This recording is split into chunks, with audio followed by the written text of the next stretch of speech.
Pharmacovigilance is like a watchdog for medicines. It keeps a close eye on them after they are available to the public. This is important because even though medicines go through testing before they are sold, we can't always predict how they will affect everyone.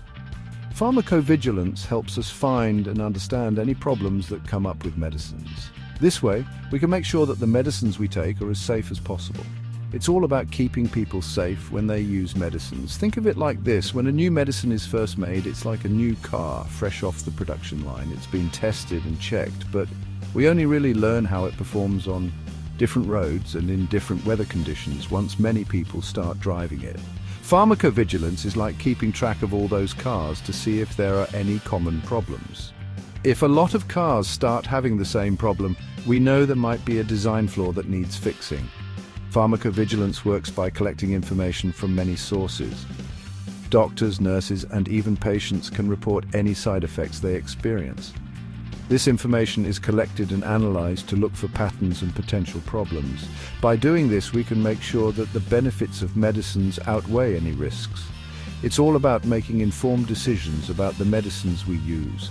Pharmacovigilance is a continuous process. It doesn't stop once a medicine is on the market. Instead, it continues to monitor the medicine throughout its entire lifespan. This is because new side effects can emerge over time, or we might discover that a medicine is not as safe for certain groups of people.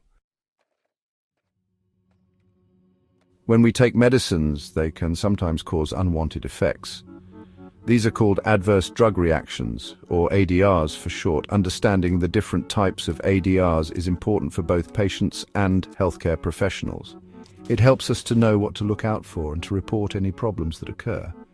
There are several ways to classify ADRs, but one common way is to divide them into 6 types: Type A, Type B, Type C, Type D, Type E, and Type F. Each type describes a different way that a medicine can cause an unwanted effect. Type A reactions are the most common type. They are usually predictable based on how the medicine works in the body. For example, a medicine that lowers blood pressure might cause dizziness as a side effect. Type B reactions, on the other hand, are unpredictable and not related to the medicine's normal action. Allergies are a common example of Type B reactions. Type C reactions occur with long-term use of a medicine. For example, long-term use of steroids can lead to thinning of the bones.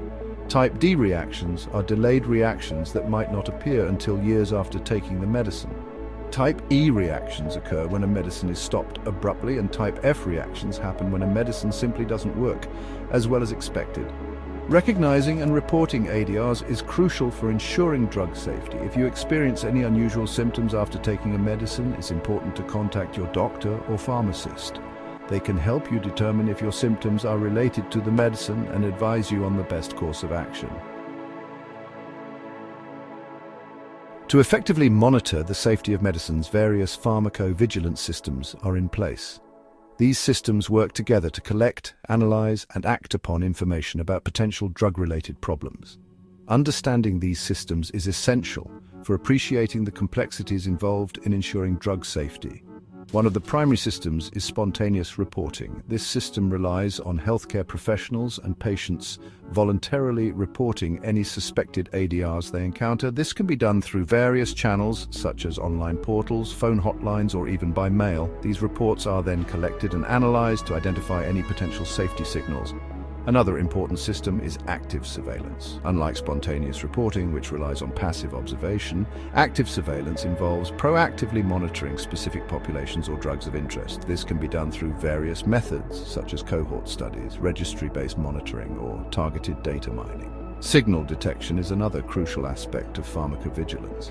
This involves analyzing large data sets of drug safety information to identify any unusual patterns or trends that might indicate a potential safety concern.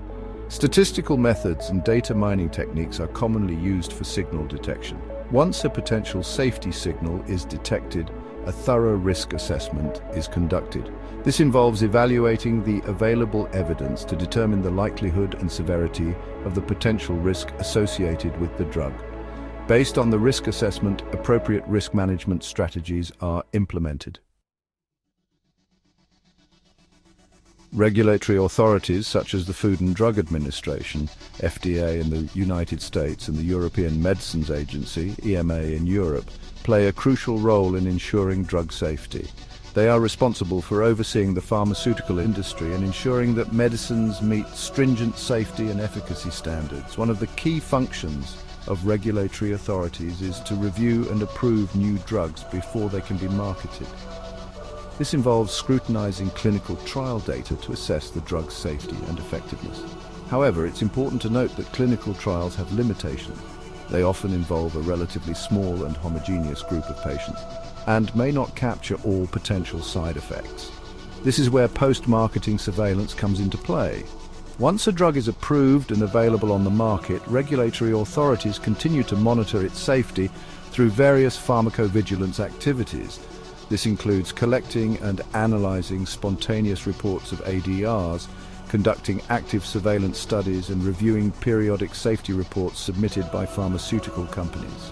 Post-marketing surveillance is essential for detecting rare or delayed adverse effects that may not have been observed during clinical trials. It provides valuable real-world data on how a drug is used and how it affects different populations. This information is crucial for making informed decisions about the continued use of a drug and for implementing any necessary risk management measures. When a potential safety concern is identified through post-marketing surveillance, regulatory authorities take appropriate action to mitigate the risk. This may involve updating the drug's labeling information to include warnings about potential side effects, restricting the drug's use to specific populations, or even withdrawing the drug from the market altogether if the risks outweigh the benefits.